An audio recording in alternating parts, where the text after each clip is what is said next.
Nathan, I'm so excited to have you here because you reached out to me and I had a little look at your profile and everything that you're doing in Jiu-Jitsu world. And I'm really excited for what you stand for. And I'm excited for what you've been doing with kids Brazilian Jiu-Jitsu. So first of all, can you tell everyone a little bit about yourself? Yeah, I'm Nathan Jones. I'm 38 and I'm from London. I And love yeah, your sorry. accent. Yeah, I'm I'm a professional MMA fighter, martial arts coach. Yeah, black belt jiu-jitsu, and I've been doing this for quite a few years now, like coaching, and I love it pretty much. Yeah, Yeah, and I absolutely. coach all ages from 3 years old all the way up to adults. So yeah. Yeah. And so I noticed, yeah, you've got this thing with now, let me make sure I put this right. It's tiny jits. Yes, I'm really, really that's keen to right. hear about this. What is tiny jits and how did you decide to start this? Yeah, no, for sure. So Tiny Jits is a curriculum that I've come up with. Basically, it's from preschool, so 3 years old, um, up to 7, 8 years old, and that's when it will go into like the junior side of things. But basically, why I started it is because my daughter, um, I had a daughter that, and when she became three, I kind of wanted to teach her jiu-jitsu. I wanted to show her my world, but it's not. Do you know what I mean? It wasn't just about the martial art. I wanted to give a bit of life skills and personal development with it. So just tweaked around with it and developed it, and I kind of like doing it. Yeah. So that's been going on for since I've launched it. It's been about a year since I launched it, and yeah. Whereas my background has been youth work, so like teenagers, and then yeah, since my daughter, I've really taken time and interest in focusing on the younger age groups, and it's my new favorite. Yeah. Yeah. It's crazy how my partner's the same. When we started our gym, he was like, I don't want to teach the kids. I don't think I can do that. They're not going to listen to me. I don't want any part of it. And now that's all he wants to do. He doesn't even want to teach the adults anymore. He's like, the kids are just so much fun. They listen, they want to do things. Like Absolutely. it's really rewarding in a way that's not rewarding as well, but it just makes you feel like you're giving to something and you can see those results and see how it can impact someone's life. I think a little bit more when you're teaching it with kids. Absolutely. Absolutely. Yeah. And yeah, and I'm converted, man. And is your daughter in the program now still? Yeah, she is, and she loves it. She Beautiful. likes the fact that I'm the coach, but at the same time, she'll tell her friends at school, "Oh yeah, I do jiu-jitsu, and yeah, it's tiny jits, and we do this." And I'm like, "Oh my God, just you know, I love button that it." so much. Yeah, no, absolutely. I She's had a good salesperson. I think they're the best salespeople for it. I had a little kid come and do a trial on their trial class. They then went back to kindy and taught the entire kindy class the trial class that he had. Oh, really? It was very sweet. We need He's more like, people like that. yeah. I'm like, you're selling my business. You're doing well. He did Yeah, sign up, but it was very sweet. And I think that that's something that's so special about coaching kids is they're just, I don't know, the innocence of it. It's lovely. no, So, no doubt. so then tell me about a little bit more about you. So, how did you, because I like the interest that you have, your background in youth work as well, because I think that Mhm. this plays a big role in probably your coaching and also your understanding of people in a way that without that background and that understanding, it wouldn't be there. So, can you tell me No, absolutely. about your youth work, about how it came in jiu-jitsu, this whole thing?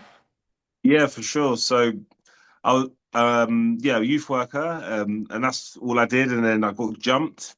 Um and then say I got jumped on the weekend, and then the next Monday after that, I was in the gym and started training for self-defense and fitness and loved it, started competing, and then the rest is history. Do you know what I mean? Yeah. Fast forward like five or so years. I quit my job to become, a full-time fighter, and my mum was like, "What are you doing?" Because I swear to God, I graduated from my master's in youth work like 3 months before. And I was like, "Mum, I'm not doing it anymore."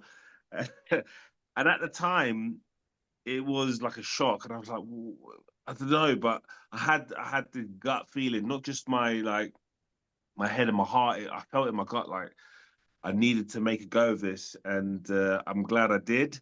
And to support myself whilst I was like competing professionally, it was to coach, and I fell into coaching, and it's the soft skills that I have from my youth work. I believe was a strength and allowed me to excel in my upon my in my delivery and the versatility that it requires. Not just teaching the different age groups, but the abilities. Some have additional needs. Others, do you know what I mean? Have different Yeah. goals, or their parents have different goals, and it was, yeah, I don't know. It just it was a means to an end where I could use my skills, my expertise, and my passion just all in one. And yeah, it's probably the best decision I've ever made, really. Um, Yeah. I'm still here. And did you go, have Touch you wood. ever gone back? Yeah, touch wood. Have you ever gone back to youth work yet? Uh, um, yes and no. Like, so for example, I still do youth work within my practice, Yeah. but I don't do it, like I don't do it in a Um, youth club. I do it yeah. on the mat. Yeah. And yeah, I do different types of youth work still. So I work alongside the local authority where they'll send me referrals, and we'll put on a free session for children, young people at risk, working with different organizations. So I've been doing that ever since I started training. So that's been the project I've been doing. Has been going over for like we're in our 13th year doing it. Yeah. So I still That do that, sounds really and special. yeah, That's it really is, it is, special. and Yeah. it's weird because I've got young. So my old young people. So when I first started, they've now had children. They're sending their children to my tiny jits, and it's literally like a full circle movement, and yeah, I take pride in that, Yeah, definitely. you should. That's a really special thing to be able to give to your community because not many people have the skill set to be able to do that or that they want to be able to do something like that. And I've worked in support work for about 5 years. I still do it twice a week. So I've worked with again a range of different people, and you Mhm. see all kinds of different things coming from different backgrounds and socioeconomic statuses and things like that. And often they're the ones that are getting left behind because there's that little opportunity for them to be able to engage in their community in a meaningful way. So what you're doing by providing those services is really special. Really. And so when you see people coming to your gym who there have varying abilities, let's put it that way. Maybe they're neurodivergent in some way or they have a disability.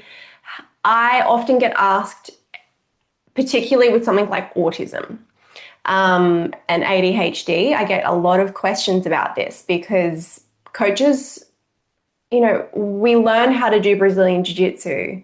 We learn the skill of Jiu Jitsu, but we're not taught the skill of coaching. We don't know how to deal with people. And this is something that's coming more and more into our space. And coaches don't know how to support that. So I'd love to know some tips that you use and understanding obviously that autism is a very big scale and neurodivergence is such a broad thing that can go anywhere to every individual person. But what do Mhm. you find works within your space to support them? For me, and I know we need to know what people have, and when we have the PAR-Q form and stuff, we ask these questions, and parents would often drop them off and let you know. But I tend not to ask, or I tend not to read into it, because I like to deal with what I have in front of me. And Yeah. I know it's not always possible, because some people are more acute than others, or require a little bit more patience, and depending on the class size or the support we have, assistance we have and stuff, will depend how much time and stuff that we can give. But I'd often just like to deal with what I've got in front of me, and work with that, and that works well. Just having that patience and getting down to their level, and not so much getting to know them, but understanding how they respond, and just tweaking it as and when, So it is a getting to know you process, and often I do that with games, where it's not we're learning jiu-jitsu, it's just we're having fun, or it's a space where we can develop the skills that we need for jiu-jitsu. Do you know what I mean? And it's often like a distraction technique. You know what I mean? Oh, and then we can click, and or they'll realize that they're doing jiu-jitsu after I tell them. Do you know what I mean? Yeah. So I just take I just take what I have in front of me. I know that it's not like a definitive, this is what you should do, these are the tips, but I think as a coach, we've got to be flexible, and we've got to adapt, and deal with, with the learning that's in front of us. Yeah, 100% agree with you. Something that I've always been told is, um, to always treat the person as the person that you see in front of you, not necessarily the diagnosis. And Absolutely. I think when we do that, we see a person for who they are. And like you've said, you're able to then support the person rather than trying to support a diagnosis that you've been given. And Absolutely.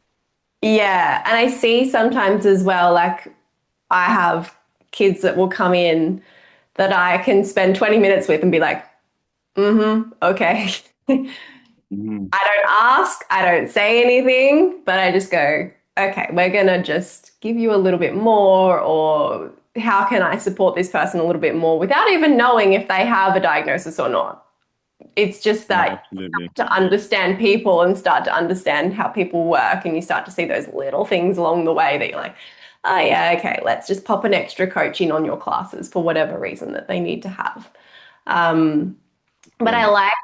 I liked your idea when you said games. Now, I haven't asked you, do you use CLA? Do you use games? How is your approach at your gym? What do you do?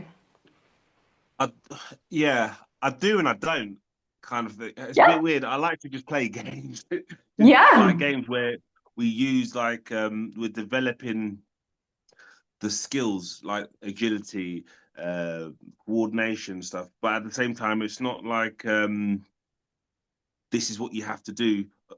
Well, it is actually, but I mean, I wouldn't explain it like that. I would Yeah. just say, right.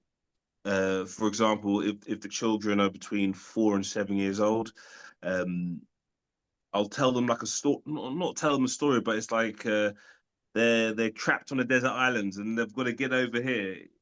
So I suppose that is it, But when I'm doing it for my adults and stuff, I don't teach like that. If that Mhm. makes sense. But it's all dependent on how people how they respond.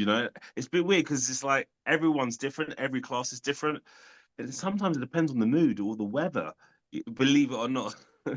you know A so windy what I day can throw anyone.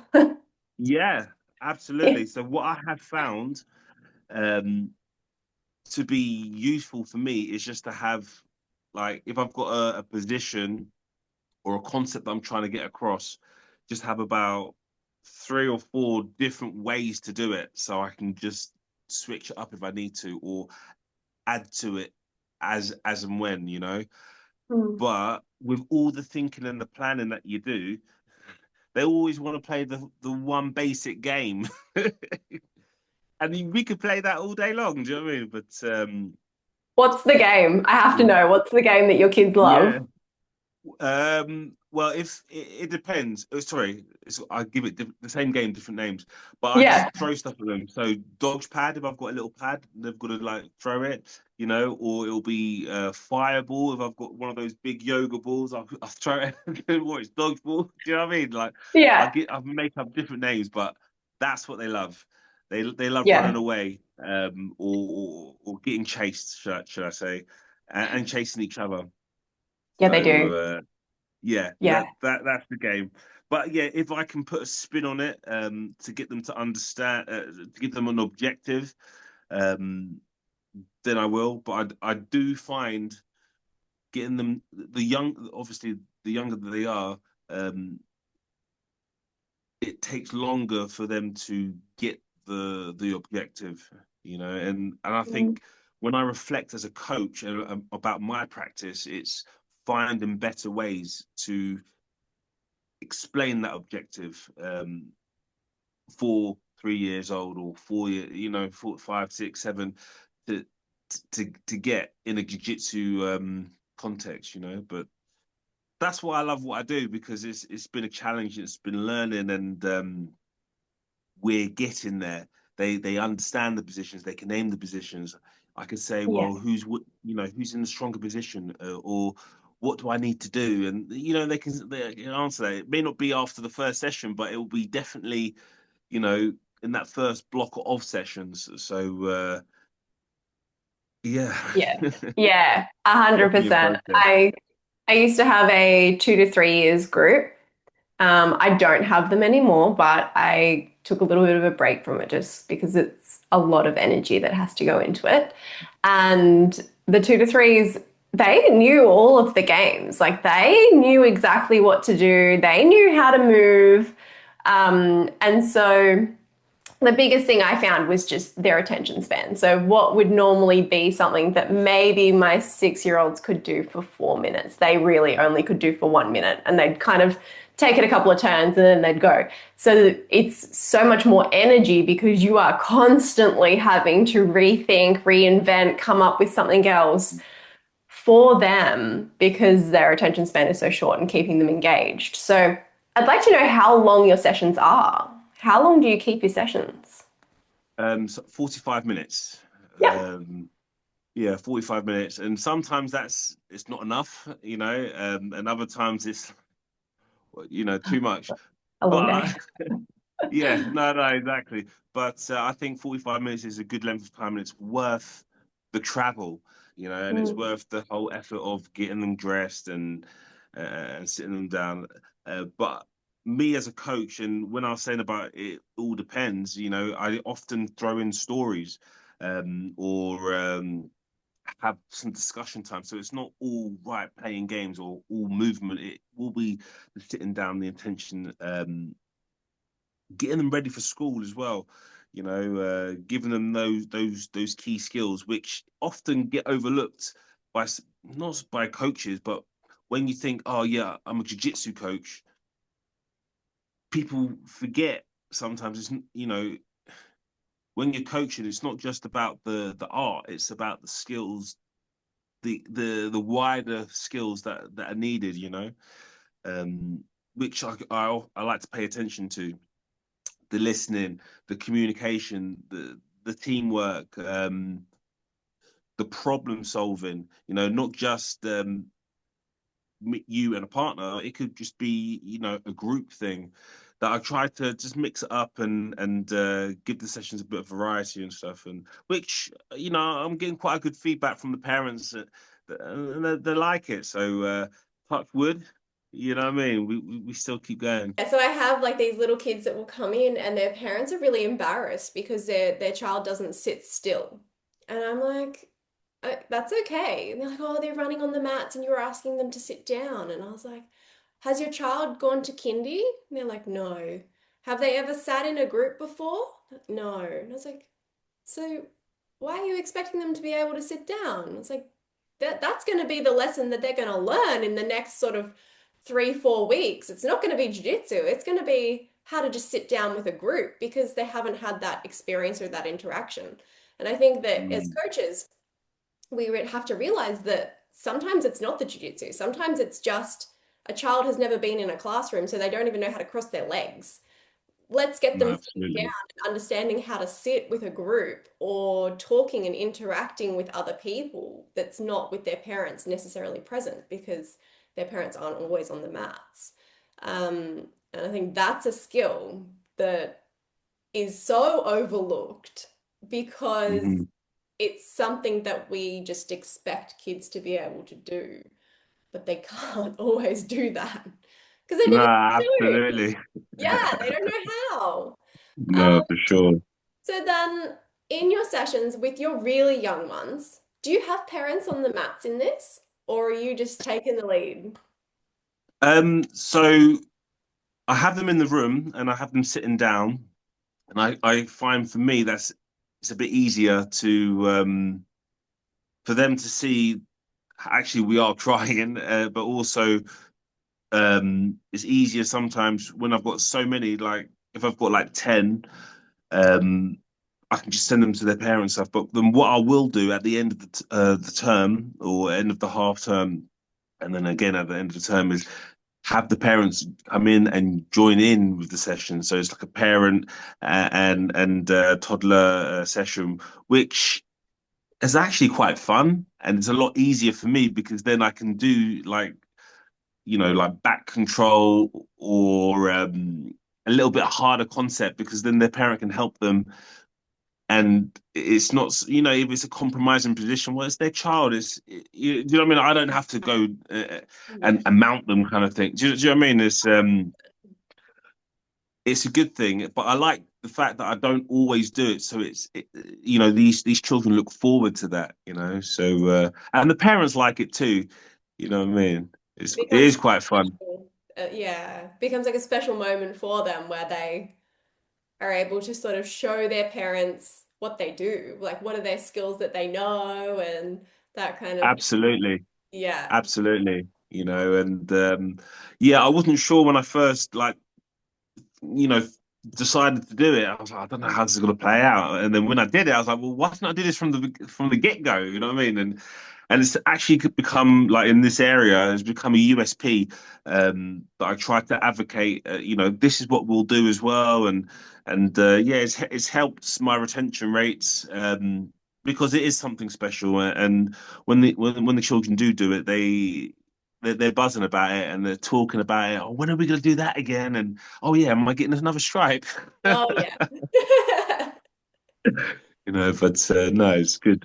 Yeah. And so how often do you do these sessions, particularly say you're like 3, 4, and 5-year-old groups? How often do they do Mhm. those sessions?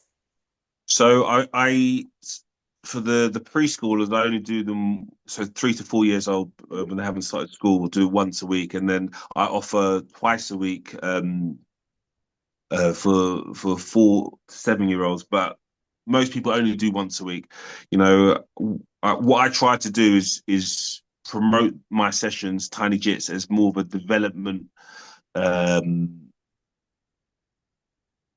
as opposed to like performance and stuff. So more activity, come have fun. We'll play some games, but we'll learn some jiu-jitsu and for my clientele, it kind of just works well. It's just once a week, or twice a week. You know, where they can look forward to it and it's not like overkill. Because sometimes I feel when you're trying to not force them, but you're really trying to hone in that idea, side control, stay in side control, hold them down, side control. That's how I feel like when I have to repeat myself sometimes for these really young ones to understand. I want them to enjoy it, and when we come back and revisit it, it's like, oh yeah, that's what he was talking about, and then we can just tweak it a bit. So yeah, once, twice a week is more than enough for me. Oh, yeah. Yeah, because it's quite intense at times. But look, I wouldn't change it for the world. It's a good break away from teaching the adults, teaching the competitors. It's refreshing. Yeah. Absolutely. We have We have 5 days a week available for our from 4 years old onwards, but Yeah. they don't do 4 or 5 days a week. And I don't ever like say to my families that I think that that's a good thing that they should do. I have a once a week Mhm. option for my families in that age group because that is what I recommend for that age group. Like Yeah. they're learning to swim, they're learning to ride their bikes, they need to go to what they've got all these other things in their world. And I don't want jiu-jitsu to become the main focus because that's when they're going to lose interest pretty quickly, especially when they're that little. It Absolutely. becomes a bit boring for them after a while. Loses that excitement for them when they're very little. And as they become that little bit older, I still only recommend 2, 3 times a week max for kids to be training. I think that specialization at an early age doesn't help anyone once they get sort of into puberty years and don't really want to do jiu-jitsu anymore. Yeah. Well, Yeah. no, it's reassuring to hear, because, and that's why, I've been following you and seeing the stuff that you post because, so, when you're so like, well, for me at least, I'm so busy when I'm training for myself and then I'm teaching here and I'm running here and then I'm preparing my classes.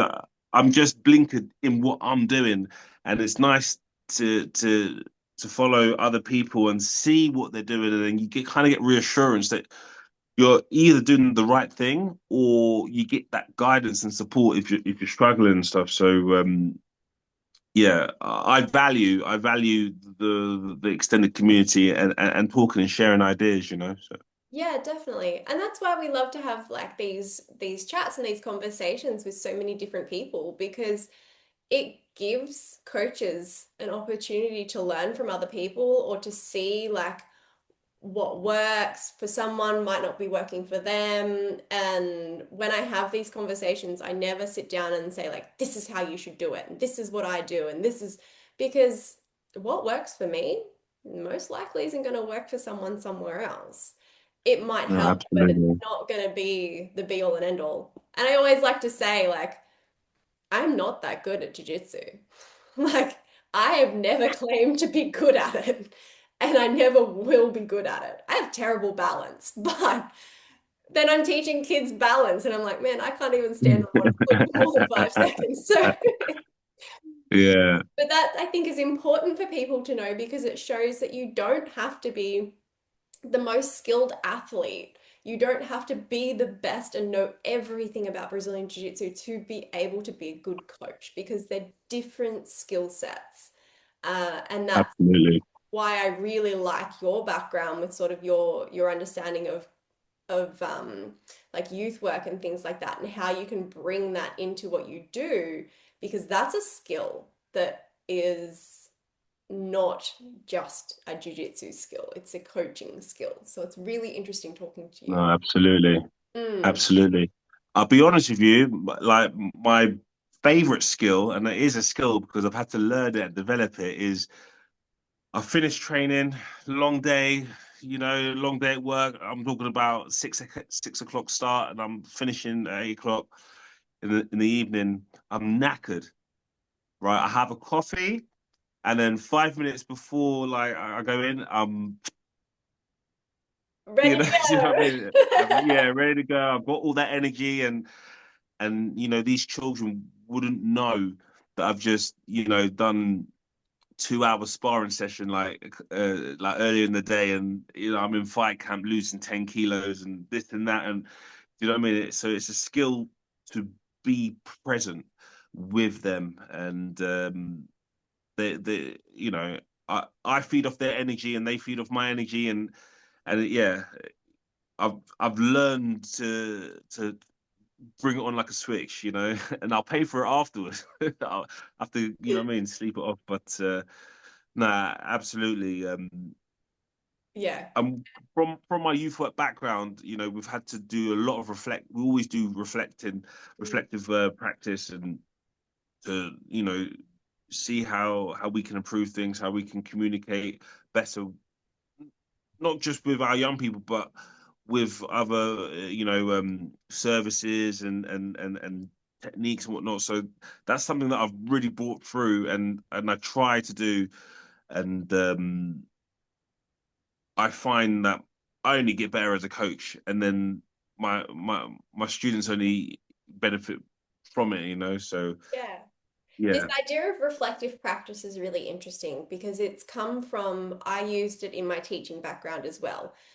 It was very actually, you have to do it. It was one of those things that at the end of the week, you had to submit your critical reflection and show what you have been doing and what you've been learning. And I would never expect a coach to do something so rigid. But the idea of this reflective practice, I think, is very important for coaching.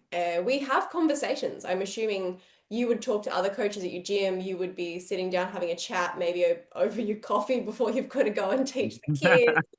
Man, like, Yeah. all right, what are we? It's windy today. Like those, they're conversations that we have.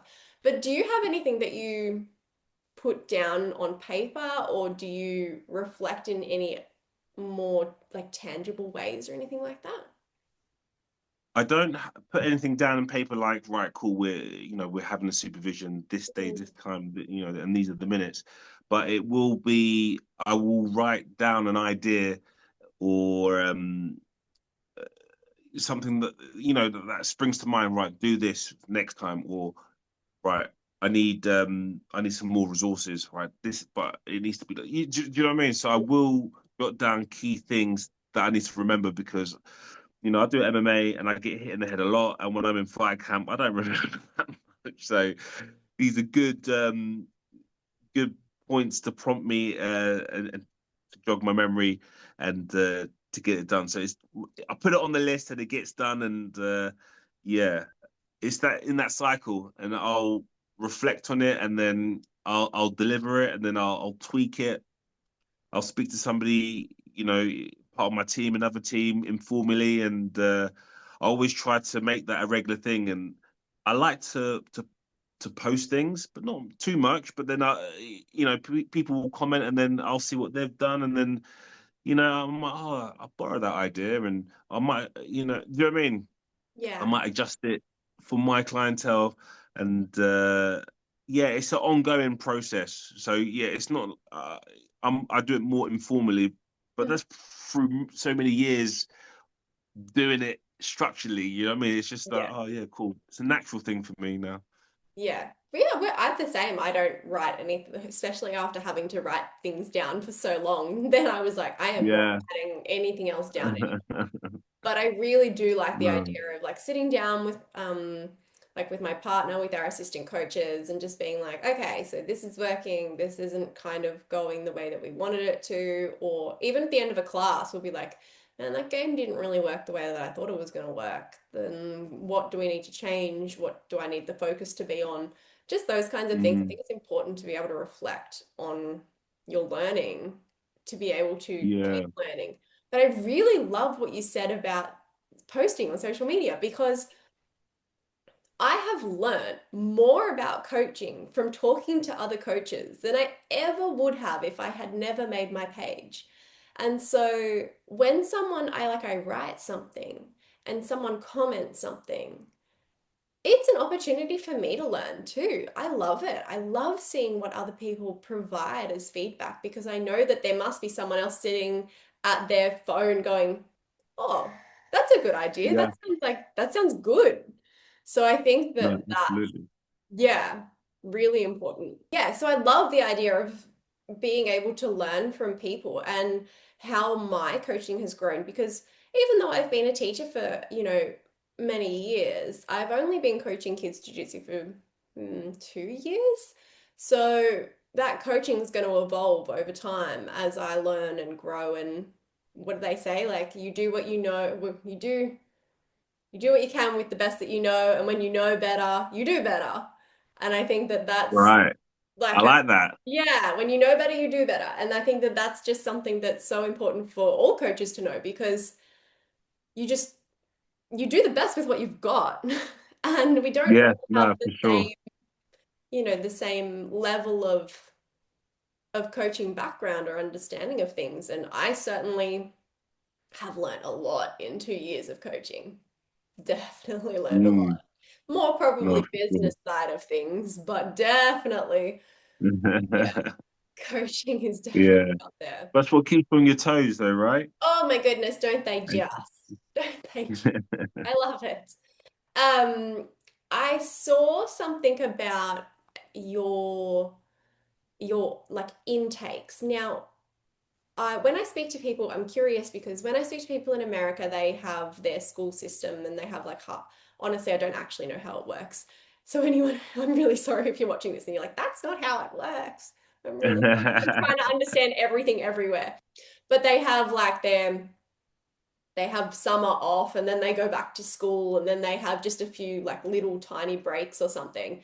So the Mhm. way that they work their intake system is probably completely different to how we work ours. And I'm really curious how yours works. Now, I did have a little stalk of your profile and saw something about an autumn intake or an autumn season. So I'm Yeah. curious to know, do your kids or even just everyone in general, do they train jiu-jitsu like 12 months of the year or are they having breaks in between? How does it work?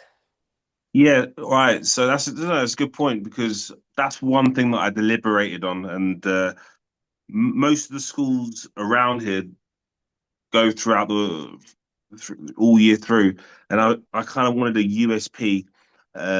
So mine is term time only, and that's for a couple of reasons. First of all, I need a break.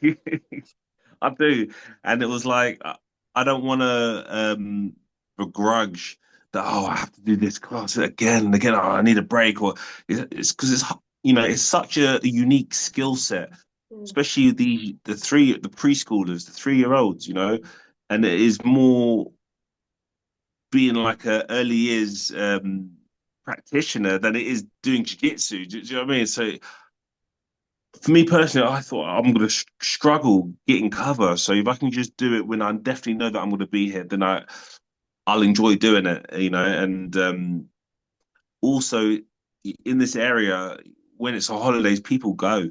They go on holiday. They're here, they're there, or they, what I mean. So it was just like, right, if I can just say it's this term, and then I can just enroll them for that term, it just be easier, a bit more admin because it's not just an automatic, payment re-enrollment, which I could do, but it was more just, look, I'm just getting started out. Let me just see how this goes.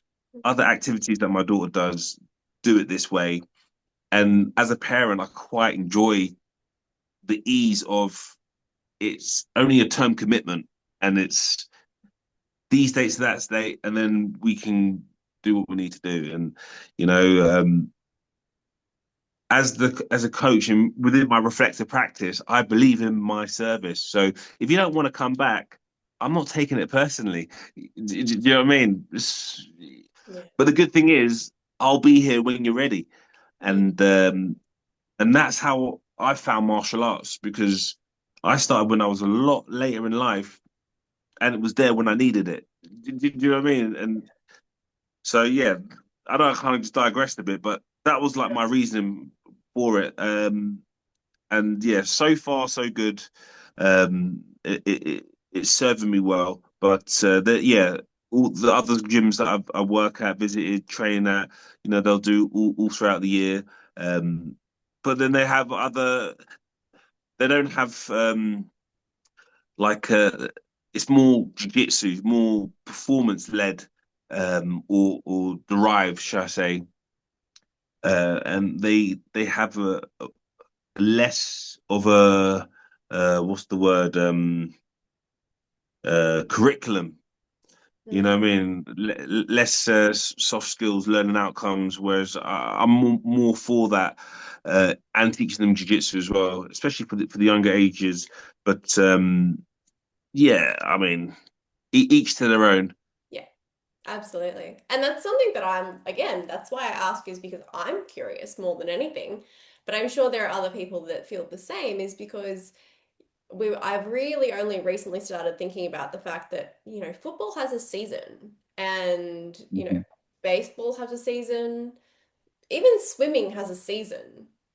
But for whatever reason, jiu-jitsu doesn't really have a season, and we're just expected to smash our bodies, if you're an adult, smash your body for 12 months of the year. And it's like, Yeah, huh, yeah, hang on a second, that's a lot on the body. But for little kids, it's also that's just a lot for a whole year to just keep going and keep going. And I'm curious as to yeah, how I would make that work in my own space because I'm interested in doing seasons. But as a gym owner, I'm also like, well, I can't really pause their memberships every 12 weeks because I need to be able to pay my bills.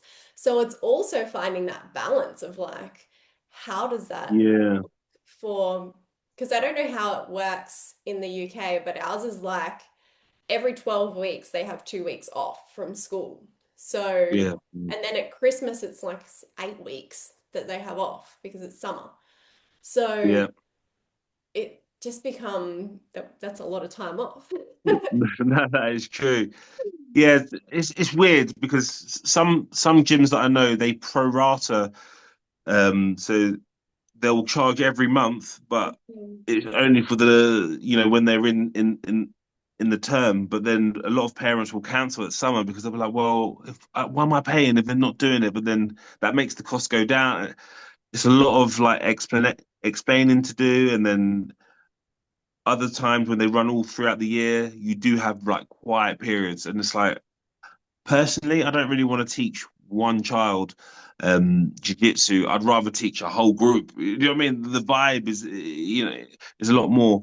Um, so what I find is working is do it in the term time, and then when it is the holidays, we can do other activities. Do you know what I mean? Yeah. Martial, jiu-jitsu, but then it'll be other skills based, or throw in some other martial arts as well. Um, at for this age group. So Yeah, definitely. And so I'm really interested to know this is not kid, this is kids aside, because I know that you talk about MMA. So when we talk about other, martial arts and things, you do MMA and you are a fighter as well. So tell me about this. Tell me about what you do when you're not actually teaching little kids. yeah, so I'm teaching the adults as well, beginners, competitors. Throw some high profile people in there when they're in the area when they want to train as well. Um, as I've got older and as I've got a family, I fight less, Mm. just because time. Because when I'm in fight camp, I'm all in. I fought 5 weeks ago, 6 weeks ago. Oh, I won by the way. Hey. Yeah, and yeah, so I'm just taking some time off. Well, no, I'm still training, but it's not as intense and trying to give bit more back to the family and yeah, get ready for this new season and stuff. So I'll hopefully, touch wood, God willing, I'll fight again before the year's out, and that'll be like a 8 week intense camp where everything ups. So I'll be training twice a day. Um, I'll be teaching less, so I'll get a bit more cover for my classes. I'll still do the core essentials, so I can still pay the rent and stuff, but just to allow me to train and to recover and be present at home. But yeah, my partner, she'll give me a pass. You know, certain times where she knows, no, you got to train or no, you got to sleep. I'll do bedtime. Because it adds up. It adds up on the body, and it's like for me as a fighter, if I don't sleep enough or I don't eat properly and I go to train, it's a full contact sport. I'll get hurt. I don't want to get hurt. Yeah. So yeah, I do have to prioritize my own body and training and stuff. But yeah, like I said, I don't do it as much. So twice a year, and if I feel up for it, I'll do a competition as well.